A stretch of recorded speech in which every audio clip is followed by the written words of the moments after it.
तो जो 2024 के नीट यूजी पेपर लीक पे जो तहकीकात हुई, जो इन्वेस्टिगेशन हुआ, मैं पढ़ना चाहता हूं उसकी स्थिति आज क्या है, ताकि पता तो चले कि यह सरकार 2 साल पहले जो नीट परीक्षा को लेकर जो व्यापक भ्रष्टाचारी हुई, उसको लेकर यह सरकार कितनी गंभीर है। बहुत दुख के साथ मैं कहना चाहता हूं कि एक अखबार में आर्टिकल आया 2026 में कि जो 45 व्यक्ति थे जो चार्जशीट हुए थे नीट यूजी 2024 पेपर लीक के मामले में, 45 में से 44 को बेल मिल चुका है। ये है इनकी गंभीरता, ये है इनके छात्रों के प्रति इनकी संवेदना। जो मूल व्यक्ति है जिसको मास्टरमाइंड कहा जाता है, संजीव मुखिया, 11 महीने तक वो फरार था। 11 महीने तक सरकार उसको पकड़ नहीं पाई।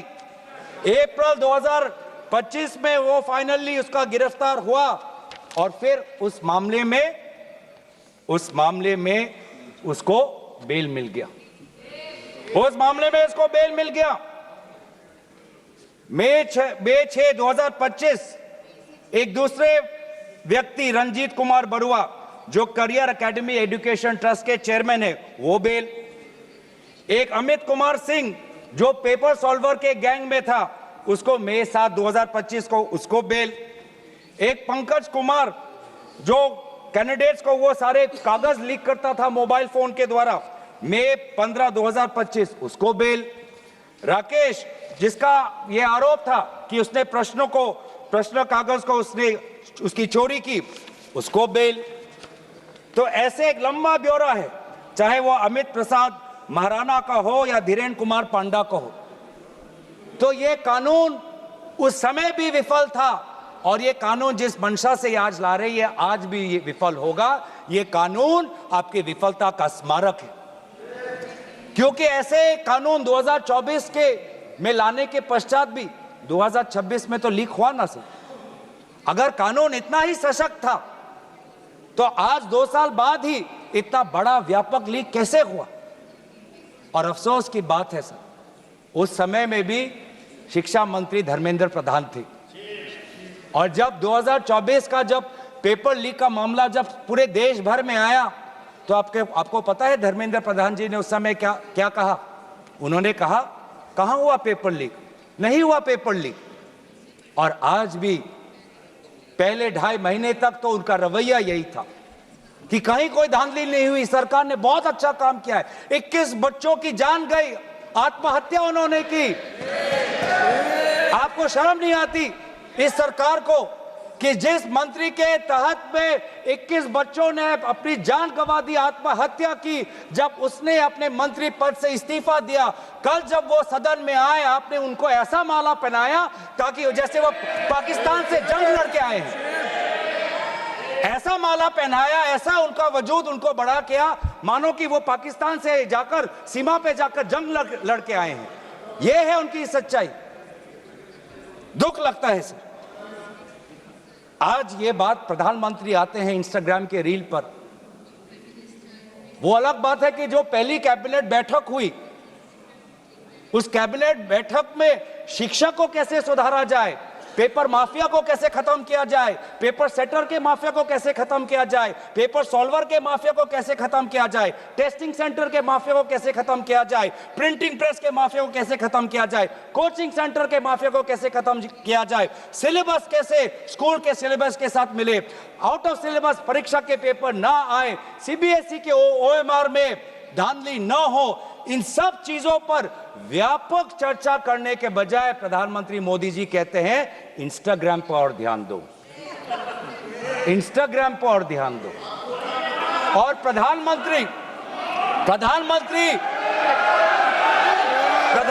जब आते हैं हाई पावर कमेटी की बात करते हैं, तो 2 साल पहले जो के राधाकृष्ण की जो हाई कमेटी थी, उसका क्या हुआ। 2 साल हाई कमेटी आपने गठन की, प्रधानमंत्री केंद्र सरकार के निरीक्षण में एक हाई कमेटी बनी, के राधाकृष्ण फॉर्मर इसरो के चेयरमैन, अगर वास्तविक में उन्होंने इतना बढ़िया काम किया तो 2 साल पश्चात ही आज क्यों दोबारा ऐसा पेपर लीक हुआ? सरकार ये दिखाना चाहती है कि ये बहुत गंभीर है। पिछले कुछ दिनों में पता चला कि एनटीए के लगभग 47 लोगों को बदला गया। सर, मैं इस सरकार से मैं ब्यौरा चाहूंगा कि वे जो 47 लोग हैं जिनको आपने ट्रांसफर किया या सस्पेंड किया, कौन है वो? क्योंकि एनटीए की जो एक्चुअल सैंक्शन कैपेसिटी है, एनटीए की जो सैंक्शन कैपेसिटी है वो 34 की है। 34 की सैंक्शन कैपेसिटी है। ये 47 कौन है? कौन है ये 47?